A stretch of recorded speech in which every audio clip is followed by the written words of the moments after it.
ఇప్పుడు for example అంటే నేను జస్ట్ ఎగ్జాంపుల్ చెప్తున్నాను. ఇప్పుడు Prabhas cinema 40 crores opening day వచ్చింది, బాహుబలి 2. సాహోకి నేను హిందీ మాట్లాడతాను, ఏదో 22, 23 అంత వచ్చింది. ఇది 4 or 5 వచ్చింది రాధేశ్యామ్, యూనో. సో ఇప్పుడు all of them are made on the same budget. అది బాహుబలి 2కి 20-30% అంతే చేశారు, అన్ని కాస్ట్లన్నీ అవి మారలేదు. ఎందుకు? With the hope that they will reach there.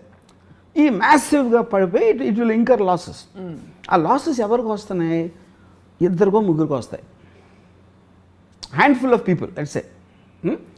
ఎందుకు? వాళ్ళందరూ వాళ్ళు చేసే విజను బాహుబలి కలెక్షన్స్ని బెంచ్ మార్క్ కింద పెట్టి చేసిన బిజినెస్ ఆస్పెక్ట్స్ అన్నీ. ఓకే, సో ఒక విధంగా చూస్తే ఈ 10 మంది అంటే నేను ఊరికి ఫిగర్స్ పడేస్తున్నా. 300 crores బాహుబలి అని అయింది అంటే 300 crores 2000 crores ఏమో బాహుబలికి వచ్చింది సపోజ్. వీళ్ళేంటి 500-400 కోట్లు పెట్టి 400 అంటే 10 మంది తీసారనుకోండి, 4000 కోట్లు. 4000 కోట్లు 3000 కోట్లు పోయినాయి. అప్పుడు రాజమౌళి వలన ఇంత నష్టం వచ్చింది ఇండస్ట్రీకి అంటే చాలామంది నాకు కొంతమంది ప్రొడ్యూసర్స్ ఈ రాజమౌళి నాశనం చేసాడు నా కొడుకు అని బూతులు తిట్టడం. ఎందుకు? వాళ్ళకి అక్కసు. ఇప్పుడు వాడి సినిమా ఆడింది కాబట్టి ఇప్పుడు ఈ ప్రతి డైరెక్టర్ నాకు అది కావాలి, విఎఫ్ఎక్స్ కావాలి, ఈ సబ్జెక్ట్ తీస్తా ఆ సబ్జెక్ట్ తీస్తా అని దొబ్బుతున్నాడు. హీరోలేమో ప్రభాస్ అంత అయినప్పుడు మేమేం తప్పకూడదు అని వాళ్ళు అనుకుంటున్నారు. వీళ్ళిద్దరు కోరికలు తీర్చడానికి ప్రొడ్యూసర్గా మేము చచ్చిపోతున్నాం అన్నారు. అయినా కూడా ఎందుకు తీశారు? వాళ్ళకి ఆశ ఉంది కదా. ఫైనల్గా నేను 500 కోట్లు పెడితే 2000 కోట్లు రావడానికి ఛాన్స్ ఉందని ఆశ ప్రొడ్యూసర్కి మాత్రం ఎందుకు ఉండదు? అది ఓకే, 2000 కాదు, 1000 కాదు, 500 అంటే మీకేంటి ఒక మార్జిన్ అంత పెద్దగా ఉందని ఫీలింగ్ ఉంది, యూనో. ఇంకోటి, మీరు రూమ్లో ఉన్నప్పుడు మీ కథ మీకు బాహుబలి కథ కన్నా బాగుంటుంది, RRR కన్నా బాగుంటుంది. మీరు రూమ్లో ఉన్నప్పుడు అనిపిస్తుంది. మనం ఆ విఎఫ్ఎక్స్ తీసుకొస్తే మనం ఈయన తీసుకొద్దాం, ఫాస్ట్ అండ్ ఫ్యూరియస్ చేసినోడిని, లేకపోతే నో టైమ్ టు డై చేసినోడిని, లేకపోతే అవెంజర్స్ చేసినోడిని. అది మార్చేటప్పటికి వాళ్ళు మొత్తం అంతా అయిపోతుంది అని ఫీలింగ్ వస్తుంది.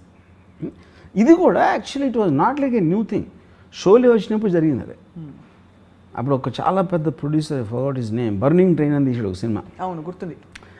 బర్నింగ్ ట్రైను వాళ్ళు అప్పుడు ఆ మిక్సింగ్ అంతా లండన్లో చేసినప్పుడు ఆ ప్రొడ్యూసర్ మాటికి ఫోన్ చేసి ఆ టెక్నీషియన్స్ అందరూ షోలేలో పనిచేశారు, సౌండ్ వాళ్ళు. ఆ సౌండ్ కూడా చెప్పాడు నాకు ఎలా ఉంది సినిమా అంటే చాలా బాగుంది సార్. షోలేలాగా ఆడుతుందా, షోలే కానీ ఎక్కువ ఆడుతుందా చెప్పమన్నాడు అండి. అదేమో డిజాస్టర్, అది బర్నింగ్ ట్రైన్ ఫైనల్గా. సో ఇది ఎప్పుడు జరిగింది, not like the first time. But ఇప్పుడున్న నంబర్స్, స్కేలు, దాని sound in the social media, that is where the whole point is. అది ఓకే. సో ఇప్పుడేంటి, ఒకలాగా చూస్తే రాజమౌళి వలన ఇండస్ట్రీకి 10,000 కోట్లు నష్టం వచ్చింది అనుకుందాం ఒక నిమిషం. కానీ అక్కడ ఒక ఇది ఏంటంటే స్ట్రేంజ్ థింగ్, 10,000 కోట్ల నష్టం రాలేదు. 10,000 కోట్ల నష్టం 2-3 వచ్చింది, 2, 10, 100, 20. డబ్బులని ఇండస్ట్రీ ఎప్పుడు పావు, దట్ ఈస్ ఎ మిస్కన్సెప్షన్. ఎవరైనా ఒకటి జేబులో ఇంకోటి జేబులో కాదు. మీకు 400 కోట్లు ఖర్చు అయినది అంటే ఏంటి దాని అర్థం? మీరు ఆర్టిస్టులకి ఇచ్చారు, టెక్నీషియన్స్కి ఇచ్చారు, వెండర్స్కి ఇచ్చారు, వర్కర్స్కి ఇచ్చారు, జూనియర్ ఆర్టిస్టులకి ఇచ్చారు. ఈ అన్ని అందరి జేబుల్లోకి వెళ్ళినప్పుడు ఒకరి జేబులో నుంచి వీడికి ఖర్చు అయింది, వాళ్ళకి వచ్చినాయి. Okay, they created employment for them. వీళ్ళ జేబుల్లో ఎక్కువగా 400 కోట్లు ఎవడో ఖర్చు పెట్టగలదు? ఉన్నోడే ఖర్చు పెట్టగలుగుతారు కదా. అవును, ఐదరు ఉన్నోడు ఖర్చు పెట్టగలుగుతాడు, లేకపోతే రేజ్ చేసే కెపాసిటీ ఉన్నోడు ఖర్చు పెట్టగలుగుతాడు. సో వాడి నుంచి అందరికీ వెళ్ళినాయి. అప్పుడేంటి, రాజమౌళి తనకు తను తెలియకుండానే ఒక ఎక్స్ట్రాడినరీ చారిటీ చేశాడు. ఇది రాజమౌళి జేబుల నుంచి వెళ్ళదు అది. కానీ రాజమౌళి మూలాన వీళ్ళు ఇన్స్పైర్ అయ్యి వాళ్ళు ఏదో చేద్దామని వాళ్ళ డబ్బులని వేరే వాళ్ళకి దానం ఇచ్చారు. ఈ తప్పు రాజమౌళి గారు అంటారు. తప్పు is not the point. By default is actually making people spend money for the sake of other people, not for themselves. అది ఇప్పుడు మీకు ఎప్పుడైనా కేపిటలిజం అనేది నడిచేది గ్రీడ్తో. నాకేం కావాలి, నేనే డబ్బున్న అవ్వాలి. డబ్బున్నోడు ఎప్పుడు ఏం చేస్తాడు, నా డబ్బు ఇన్వెస్ట్ చేసినప్పుడు నాకు ఇంకా డబ్బు రావాలి అని గ్రీడ్ ఉంటుంది. అవును. ఓకే, ఆ గ్రీడ్ తోటి ఒకే సినిమాతో 2,000 కోట్లు కొట్టేద్దాం, 500 కోట్లు ఖర్చు పెడితే 2,000 కోట్లు వచ్చేస్తుంది అనే గ్రీడ్ తోటి ఇన్వెస్ట్ చేశాడు. ఈ 500 400 కోట్లు పోయినాయి అనుకోండి సపోజ్. ఈ 400 కోట్లు వేరే వాళ్ళ దగ్గరికి వెళ్ళి అప్పుడు మంచి జరిగినట్టే కదా. అవును. Which is what the whole point of society. సొసైటీలో ఎంతో కొంత సమానత్వం ఉండాలి, ఒకే ఒక్కరి దగ్గర ఉండిపోకూడదు. Money should not be concentrated on a few people అనేది ఒక బిలీఫ్ సిస్టమ్ ఉంది. మీకు అప్పుడు ట్రికల్ డౌన్ ఎకానమీలో వాళ్ళ ఇన్వెస్ట్మెంట్లో వస్తూ ఉంటుంది అలా కిందకి అది. తప్పకుండా. సో అప్పుడు దాన్ని ఫెసిలిటేట్ చేసినోడు రాజమౌళి. సో రాజమౌళి మూలాన ప్రొడ్యూసర్ రోడ్డు మీదకి వచ్చేసే వాళ్ళు ఉన్నారు, కానీ వర్కర్లు టెక్నీషియన్స్ వాళ్ళందరూ చాలా రిచ్ అయిపోతారు. ఇప్పుడు ఇన్ని మీకు విఎఫ్ఎక్స్ స్టూడియోస్ కానీ ఇది అది అన్నీ వచ్చేసింది దేని మూలాన? Because of this Rajamouli.